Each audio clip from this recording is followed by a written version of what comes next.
Assalamualaikum warahmatullahi wabarakatuh. Perkenalkan, nama saya Irma Yunita dari lokal PAI 7B. Baiklah, di sini saya akan menjelaskan tentang zakat fitrah. Sebelum dijelaskan, saya tulis dulu di papan tulis.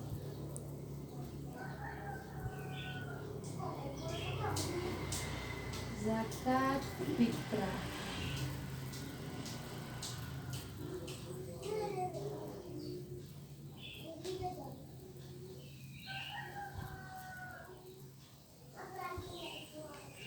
Zakat fitrah adalah zakat yang harus dikeluarkan bagi seorang muzaki yang telah memiliki kemampuan untuk menunaikannya. Dapat juga diartikan sebagai zakat wajib yang harus dikeluarkan satu kali dalam satu tahun, mulai dari awal Ramadan menjelang Idul Fitri. Zakat fitrah juga berarti mensucikan harta. Kenapa di situ disebutkan mensucikan harta? Karena di setiap harta yang kita punya juga terdapat harta milik orang lain atau hak orang lain. Selanjutnya, pada prinsipnya zakat fitrah dikeluarkan satu kali dalam setahun. Kenapa dibilang dikeluarkan satu kali dalam setahun? Itulah yang menjadi pembeda antara zakat fitrah dengan zakat lainnya. Kalau zakat lainnya tidak harus pas bulan Ramadan. Selanjutnya, siapa saja yang berhak menerima zakat fitrah? Yang berhak menerima zakat fitrah adalah terdapat 8 golongan. Sebelumnya saya tulis dulu di papan tulis siapa saja yang berhak menerima zakat fitrah.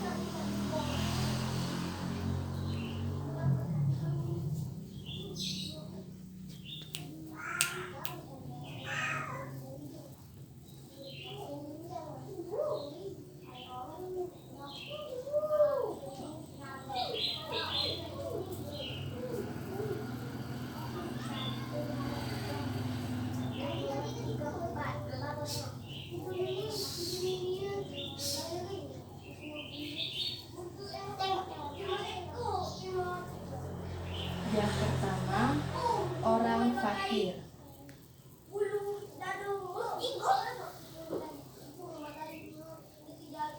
Yang kedua, orang miskin.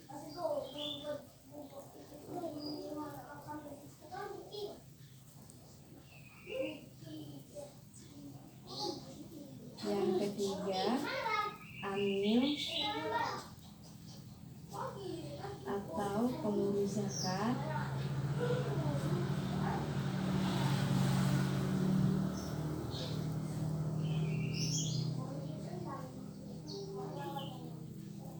Yang keempat, mu'alaf.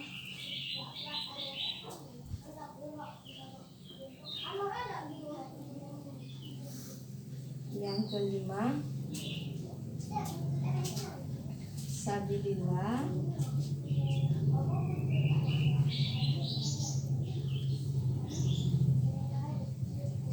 Yang keenam, ibnu sabil.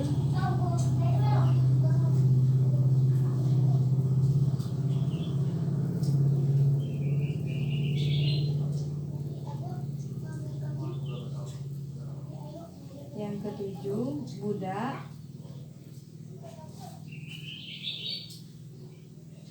Dan yang kedelapan, orang yang berhutang.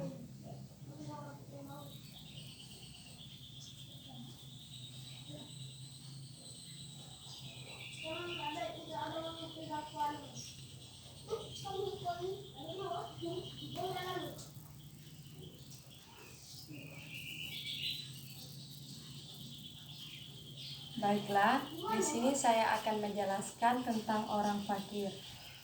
Orang fakir merupakan orang yang tidak mempunyai usaha dan harta untuk memenuhi kebutuhan hidupnya sehari-hari. Intinya gini, dia tidak memiliki harta dan juga tidak memiliki usaha untuk menghidupi kebutuhan kebutuhan sehari-hari. Itu dinamakan orang fakir. Yang kedua, orang miskin. Orang miskin adalah orang yang tidak cukup untuk kehidupannya sehari-hari. Dia termasuk ke dalam golongan orang yang tidak mampu. Yang ketiga, amil atau pengurus zakat. Amil adalah orang yang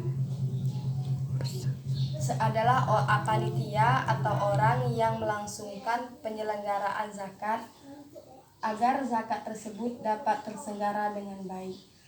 Amil juga berhak menerima zakat fitrah. Yang keempat, mu'alaf. Mu'alaf adalah orang yang baru masuk Islam dan imannya masih lemah. Orang tersebut juga berhak menerima zakat fitrah. Yang kelima, sabilillah. Sabilillah adalah orang yang berjuang di jalan Allah.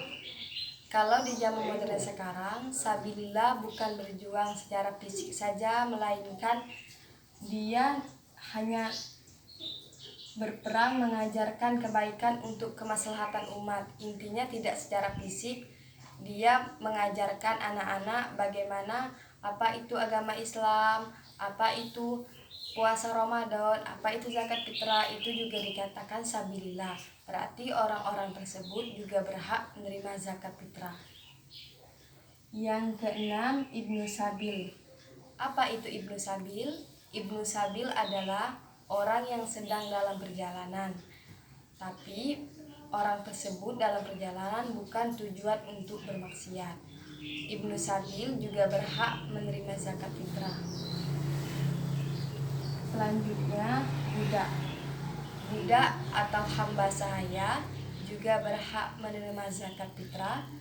Dan yang terakhir, orang yang berhutang atau gharim. Menurut jumhur ulama, gharim terbagi menjadi dua. Yang pertama, orang yang berhutang untuk kepentingan dirinya dan keluarga. Dan yang kedua, berhutang demi kepentingan orang banyak atau kemaslahatan umat. Selanjutnya, apa saja syarat zakat fitrah? Yang pertama jelas, syarat zakat fitrah adalah beragama Islam dan merdeka. Dan yang kedua, menemui 2 waktu antara puasa Ramadan menjelang Idul Fitri. Dan yang terakhir, syaratnya adalah mempunyai harta yang lebih untuk kebutuhannya sehari-hari. Berarti dia mempunyai harta yang lebih dalam kebutuhannya sehari-hari.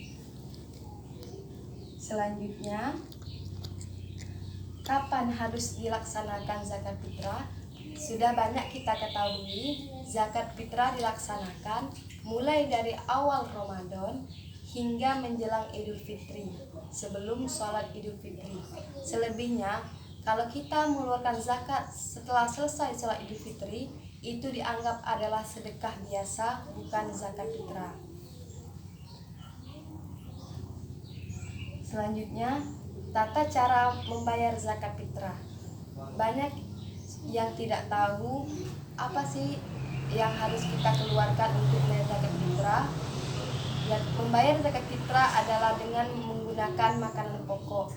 Kalau kita menggunakan beras, yang kita keluarkan beras. Kalau kita mengkonsumsi gandum atau sagu, itu yang kita keluarkan. Kalau di Indonesia makanan pokoknya adalah beras, berarti yang kita berikan zakat fitrah adalah beras. Beras, kalau ukuran beras adalah 2,5 liter atau 2,5 kilogram. Baiklah, dasar pokok yang membedakan antara zakat fitrah dan sedekah sudah kita singgung tadi sebelumnya. Zakat fitrah adalah zakat yang kita keluarkan mulai dari Ramadan hingga sebelum sholat Idul Fitri. Itu dinamakan zakat fitrah.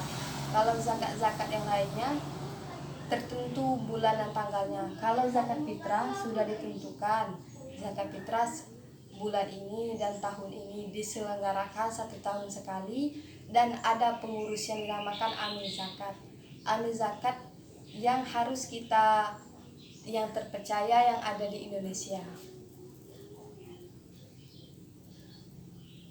Baiklah, selanjutnya di sini ada juga syarat yang tidak wajib zakat fitrah, berarti ada juga yang tidak wajib melaksanakan zakat fitrah.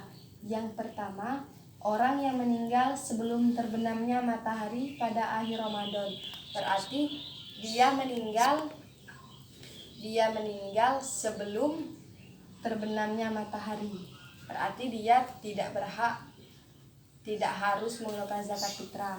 Yang kedua, anak yang lahir selepas terbenam matahari pada akhir Ramadan. Yang ketiga, orang yang baru memeluk Islam sudah matahari terbenam pada akhir Ramadan. Dia baru memeluk Islam setelah matahari terbenam pada akhir Ramadan. Yang keempat, tanggungan istri yang baru saja dinikahi selepas matahari terbenam pada akhir Ramadan. Baiklah, sampai di sini dulu penjelasan saya tentang zakat fitrah. Mudah-mudahan bermanfaat bagi kalian semua. Dan saya akhiri. Wassalamualaikum warahmatullahi wabarakatuh.